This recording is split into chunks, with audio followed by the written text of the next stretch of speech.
Let's begin with the ache. You know the one. That hollow space in your chest that opens up when you scroll past another success story, another perfect life curated for your consumption.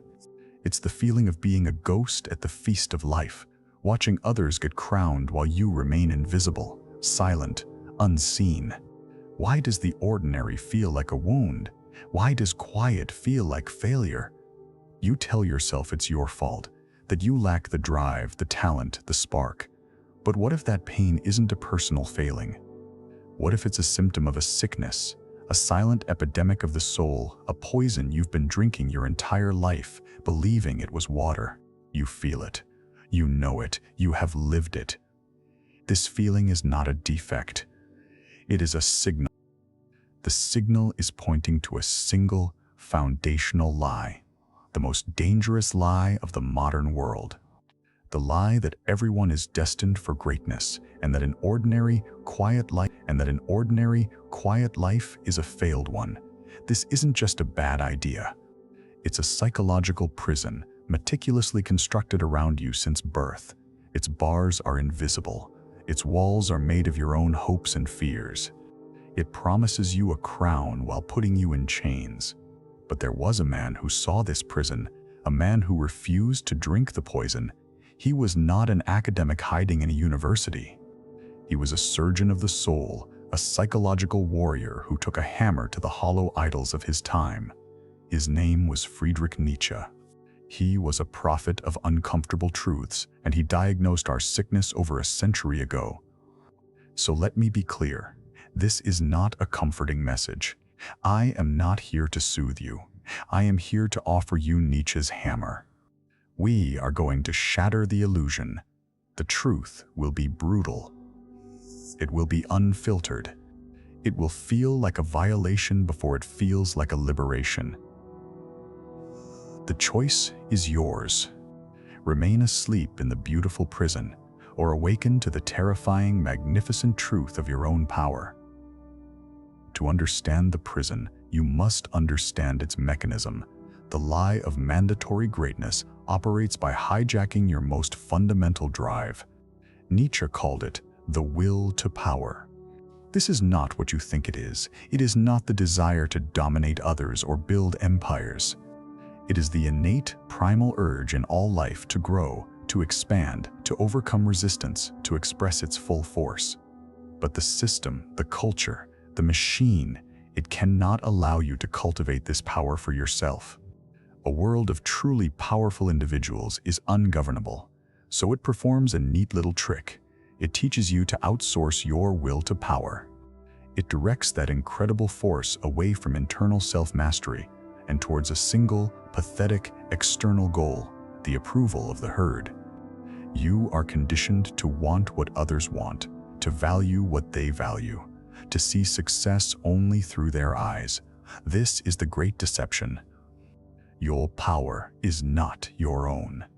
It is leased out to the winds of the crowd, to the trends of the market, to the judgment of people who do not care about your soul. This brings us to the grand stage. This is the primary metaphor for your life. From the moment you are born, you are pushed from the wings into the blinding glare of a spotlight. You are handed a script you did not write, a costume you did not choose. Your role? To be a candidate for greatness. To perform. To strive. To impress. Look around you on that stage. You see millions of others. Each one running the same lines, making the same gestures, their faces masks of desperate ambition. They are all fighting for the same thing. For the spotlight to linger on them for just 1 second longer. They claw at each other, smile through gritted teeth, and dance until their feet bleed. You feel the hunger when that light passes over you, a moment of warmth, of validation, and you feel the cold terror when it moves on. You have been taught to believe this stage is the world, that this performance is your life, but it is not your stage, it is your cage. A beautifully lit, expertly managed cage where you are both the prisoner and the guard. And what is the cost of this lifelong performance? The cost of compliance? It is the slow, grinding death of everything authentic within you. It is the feeling of being a stranger in your own body. It is the forced smile that feels like a crack in a porcelain mask. It is the hollow echo in your own laughter. The cost is the endless, mindless scrolling, your thumb swiping through a gallery of lives that seem richer, fuller, more important than yours. Each image, each post, each announcement of success is a small, sweet dose of poison. It doesn't kill you outright. It just numbs you, day by day, until you forget what it felt like to be truly alive. The cost is exhaustion, a bone-deep weariness that no amount of sleep can cure. It is the exhaustion of maintaining the character, of reciting the lines, of contorting your soul into a shape that might be pleasing to the audience. It is the constant, low-grade terror of being found out, the fear that they will see the fraud behind the facade. And the most painful cost? It is the quiet desperation of a life lived for an audience that will never be satisfied.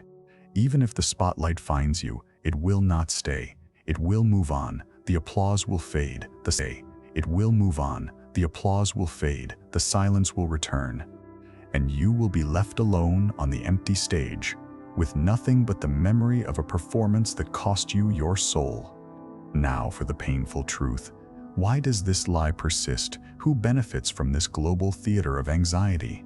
The answer is simple and brutal. Your anxiety is profitable. Your insecurity is a commodity. Systems of control, both economic and social, thrive on your distraction and desperation. The economic engine requires you to feel empty. An empty person is a perfect consumer, always searching for the next product, the next experience, the next quick fix to fill the void that the lie created. The system doesn't want you to be whole. It wants you to be a collection of appetites, a bundle of insecurities, a reliable customer. And the structures of power? They prefer a herd of anxious, competing sheep to a pack of sovereign lions. Sheep are predictable. They follow the bellwether. They are easily managed. They police each other, ensuring no one steps too far out of line lest they be cast out of the herd. Your need for their approval is your leash. They don't want you to be powerful. They want you to crave a cheap, flimsy, external version of power that they control and distribute. The power of likes, the power of status, the power of wealth. All of it can be given and all of it can be taken away. This keeps you performing. It keeps you obedient. It keeps you on the stage, forever chasing the light. This is the antidote, the philosophy of the hammer. Nietzsche's response to this soul sickness was not a gentle therapy. It was a declaration of war. A war against weakness. A war against the herd. A war for the sovereignty of the individual. And his vision for the one who wins this war, the one who breaks free, he called the Übermensch. The Overman. Forget the vulgar misinterpretations. The Overman is not a tyrant or a world conqueror. The Overman is the one who has achieved total, ruthless, and loving mastery over a single domain, himself. It is the human who has fully reclaimed their will to power, who has redirected that immense force away from the pathetic games of the herd and turned it inward. The will to power, when turned inward, is not about domination. It is the power to look at the table of values that society hangs over your head. What is good, what is bad, what is noble, what is shameful, and to say no. It is the power to shatter those old tablets, inherited from 1,000 generations of fear, and to chisel your own. The Overman is the one who creates their own meaning. They do not look to gods, to governments, or to their neighbors for a purpose. They look at the raw, chaotic, often painful material of their own life, and they impose their own will upon it, forging beauty and purpose where the herd sees only randomness and suffering. This is the ultimate rebellion. This path of resistance is what Nietzsche called amor fatis, a love of one's fate. Not a passive acceptance, but an active, passionate embrace of everything that is. You must learn to love the struggle, the solitude, the boredom, the pain. To see it all not as an obstacle to your greatness, but as the very material from which you will forge yourself.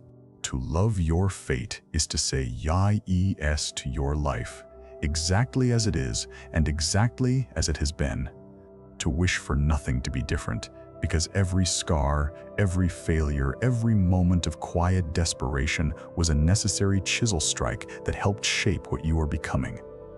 It is the most difficult and the most liberating affirmation. And this leads us away from the stage and to a new place, a new metaphor for a life of freedom. You must leave the theater. Turn your back on the desperate actors, the blinding lights, the hollow applause. You must walk out of the stage door and into the cold, clean air of reality. You must enter the quiet solitude of the workshop. Here, in the workshop, there is no audience, there are no scripts, there is no applause. There is only you, a hammer, a chisel, and a great shapeless block of stone. The air smells of dust and effort. Wah! So quiet, you can finally hear yourself think. This is where the real work begins. That block of stone is your life, your ordinary, unglamorous, everyday existence, your commute, your quiet moments, your relationships, your struggles. The herd sees it as ugly, meaningless, unremarkable, a failure because it is not a pre-made statue of a hero. But you, the sculptor, you see what it truly is: raw material, infinite potential. Your task is not to find meaning, but to create it. It is not to be great, but to carve greatness into the mundane. Every choice you make is a strike of the chisel. Every moment of self-discipline is a blow of the hammer. You are not discovering a sculpture that was already there. You are imposing your will, your values, your love onto the stone and bringing a unique form into existence.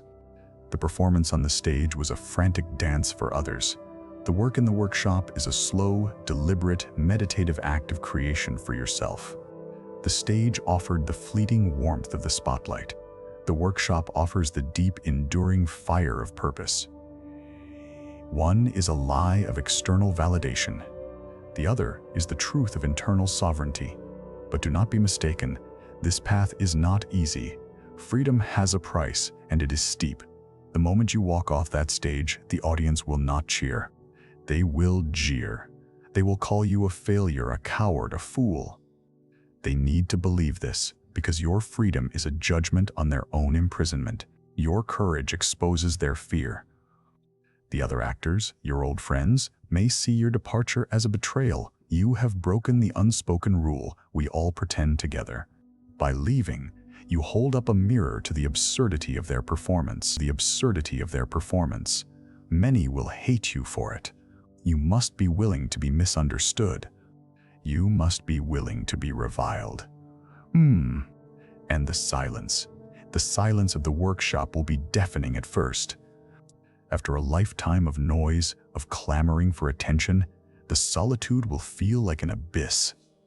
In that silence, you will meet the parts of yourself you have been running from, your shadow, your deepest fears, your laziness. You cannot sculpt the stone until you have faced them. This is the price of freedom. You trade the comfortable warmth of the herd for the cold, clear-eyed solitude of the Creator. You trade the drug of external validation for the difficult work of self-valuation. You trade easy answers for powerful questions. It is a terrifying bargain, and it is the only one that leads to a life that is truly your own. So now, you stand at the threshold, the point of no return. You can hear the music from the stage. It's so familiar, so seductive. The promise of the spotlight, the roar of the crowd. It calls to the part of you that is tired, that is scared, that just wants to be told you are good enough. You can go back. You can pick up your mask and rejoin the dance. Or you can stay here in the dust and the silence of the workshop, here with the cold, hard reality of the stone. The choice is between two kinds of pain: the dull, chronic, soul-corroding ache of a life spent performing for an audience that will never love you, or the sharp, acute, clean pain of carving your own soul into being. Which pain will you choose? Will you continue the desperate chase for external validation, forever a slave to the spotlight? Or will you abandon the performance and embrace the terrifying, glorious work of self-creation? You are either a performer begging for applause, or you are a sculptor forging your own meaning. The choice is existential. It is happening right now. The one who chooses the workshop undergoes a rebirth. They do not become perfect. They do not become a god. They become something far more rare and valuable. They become whole. They become sovereign. They are no longer a hollow container waiting to be filled by the approval of others. They are a self-creating, self-validating, self-contained world. Their joy comes not from the roar of the crowd, but from the feel of the chisel in their grip. Their satisfaction comes not from a prize, but from the beauty of a line they just carved into the stone. They are not arrogant, for they know the struggle intimately. They are simply free. They have taken the raw material of an ordinary life and made it into a masterpiece, for an audience of one. The stage is a memory. The workshop is your reality. The stone is waiting for its first mark. What do you choose? If you have truly heard this, if the truth of it resonates in the deepest part of your being, then there is only one thing to do. It is not for me. It is not for anyone else. It is a vow to yourself, a declaration of independence. Go to the comments right now and make your vow. Write these exact words and nothing more. Let them be the first strike of the hammer, the first cut of the chisel. Write, "I am the sculptor, not the performance." This declaration is everything. It is the beginning. But a declaration is not enough. The tools of the sculptor are heavy. The stone is hard and unforgiving. The solitude is a test. After a lifetime as a performer, you must learn an entirely new art, the art of being. The next step on this path is not optional. It is essential. It is the guide to the workshop. It is about how to hold the chisel without shattering the stone, how to read the grain of your own life, how to endure the silence and turn it into your greatest ally. The journey of your transformation requires it. Do not break your vow before it has even set. The performance is over. The work has just begun. I will see you in the workshop. Be ready.